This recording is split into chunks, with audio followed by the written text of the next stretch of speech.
Welcome to TwoQuestions.tv. With me today is Sandra Joseph, and we're talking about unplugging.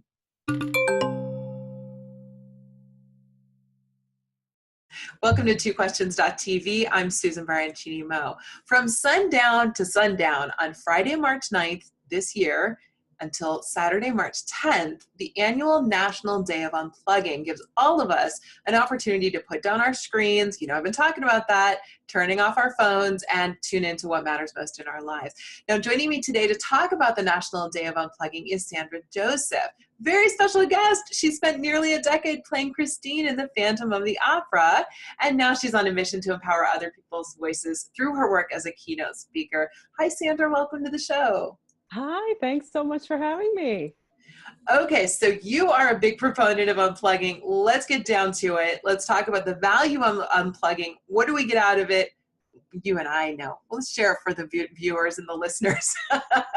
And when we unplug, are we talking about everything, phones, TV, everything? What are we talking about here?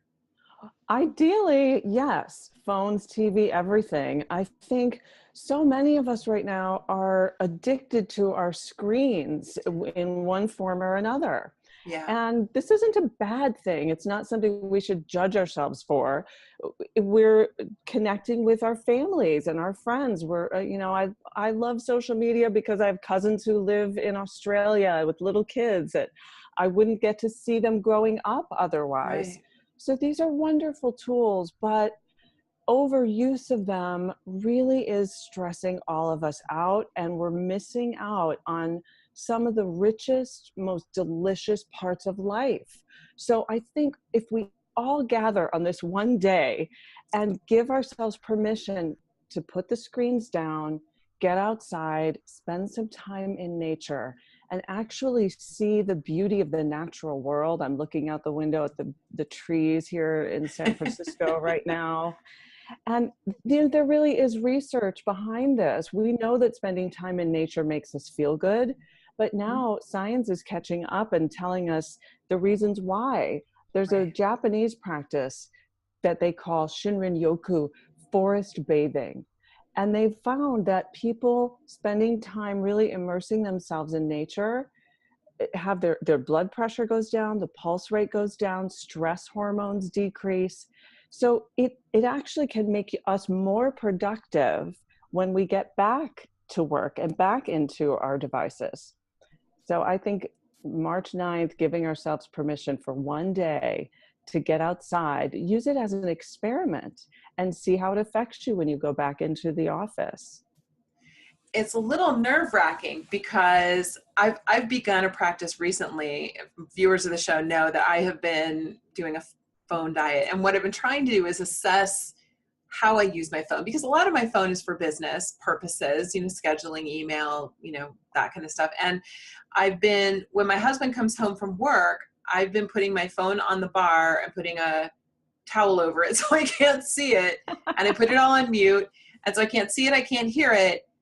And I have found myself reaching for it, looking for it. And it occurred to me the other day, I don't remember when, 10 years ago, I don't remember ever having to carry anything with me that I required. But this phone, I can't get away from. And I wonder, it's a relatively new phenomenon, the phone thing, but I think we've been addicted to TV for a while. What do you think is going to happen when all these people are unplugged? What are we all going to do? What do you think, what's possible on that day? It's a great question. I think so many of us have that. We can relate to exactly what you're talking about. We check our phone every 10 seconds. And part of it is, I think, not wanting to get behind. And the research shows this, that we don't take our vacations because we're afraid of getting behind. But actually, when we do take our vacation, there's a study that shows that people actually are more likely to get a raise, to get bonuses when they've taken their time off. Isn't that interesting? Yeah, it's counterintuitive. And we're afraid that someone can't do our job for us. And in some cases that's true. But, I played Christine in Phantom for 10 years. And one of the things that people ask me about the most is, how do you keep it fresh?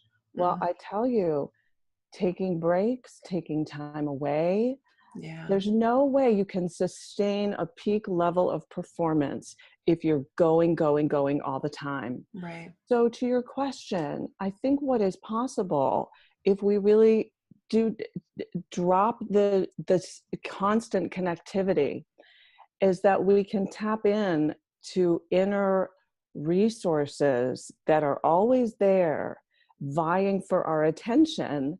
Our greatest creative ideas can come out of that silence. We just might, if we're really lucky, we just might drop into being and hear our inner voice that's waiting to get our attention all the time and guide us to the right direction for what we're meant to create next. For what, how, or you might get a business idea that would have never occurred to you if you were constantly in doing mode. So that's the opportunity for all of us, is to really get present. Because when we're constantly distracted and looking for the next hit Mm. from our devices, it's really hard to drop into the present moment and step outside of doing mind and find that place of presence and being, which is the foundation of where all our best ideas come from. I think it's an interesting challenge for a lot of folks to try and disconnect. There's an escapism there. And it seems to me there's a lot of fear around, if I stop escaping, if I stop distracting, if I actually am present, what am I going to see? What am I going to find? And I think there is a certain amount of fear around that, and people wondering, like, am I going to face something painful? Well, we're escaping from something, clearly. So I wonder, and not only that, but it's not just that we're escaping, it's that when you're scrolling through those social media feeds, this research shows that you're getting a dopamine hit. Right. So you're not just getting away from the dopamine hit, you're also getting faced with your reality and maybe some things that you haven't been doing because you've been on social media so much. So I think maybe it would be a good idea, folks, for you to do something, plan something to do on Saturday the 10th and on Friday night. Plan to do something, right? Like activities that maybe, have some quiet time, yes, but if you're nervous about this, maybe you want to plan some outdoor activities. Yes, one of the things that I talk about frequently and that people have been really resonating with as I've been out there and sharing my message more and more is the importance of play. Mm-hmm, And mm-hmm. not play that's involved with screens, Right. but outdoor play, just getting outside. I mean, as kids, when I grew up, we would go outside with some chalk and a sidewalk Yeah. and enjoy an entire day entertaining ourselves. And I think so many of us have gotten away from play. We're afraid of it because it's not being productive, and everything in our culture tells us bigger, better, more, doing, and we can stay Faster. on that. Yes, that Yeah. treadmill keeps speeding up, and before you know it, we're like, wait a minute, what was all of this What for? happened to me? Yeah, I'm not taking much pleasure in being alive. Yeah. That, I think, is the key. And so whether you schedule a massage for yourself or go outside and throw a baseball with your kids, Mm-hmm. a little time for just purposeless, enjoyable activity that is Yeah. not in front of a device or a screen. Because what's going to happen? You're going to see an email come in, Yeah. someone's going to text you, and Yeah. Yeah. that it's always that little carrot dangling of waiting for that dopamine hit. But there are other ways to enliven ourselves and connect with the people that are most important to us.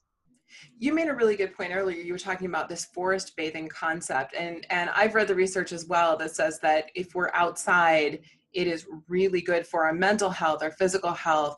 And interesting, and I'm sure you know this, the research out there even suggests that if you're in a city and you can see like even just those little patches of grass with a tree, just that helps just a little bit. And so any nature that you can put in your line of vision, just anything you can find. If you're in a city, look for one of those little parks or those little patches. And if you're, in a place where there's a lot more green like I am, then you can probably, today I realize now looking out my window, I have to go play in a puddle, but, but there are so many options. So, okay. So it's sundown to sundown, Friday, March 9th. That's today. The show is airing today, to Saturday, March 10th. So sundown to sundown. Everybody go out, turn off your phones, turn off this show, go out and be present. Sandra, thank you so much for joining me today. Thank you. And I hope you'll come back. I understand you have a book. Yes, I'd love to come back and talk about my book. Come back and we'll talk about that. I look forward to reading it. Thank you. All right, viewers, now unplug now, viewers and listeners, unplug. Thanks for watching. We'll see you next time.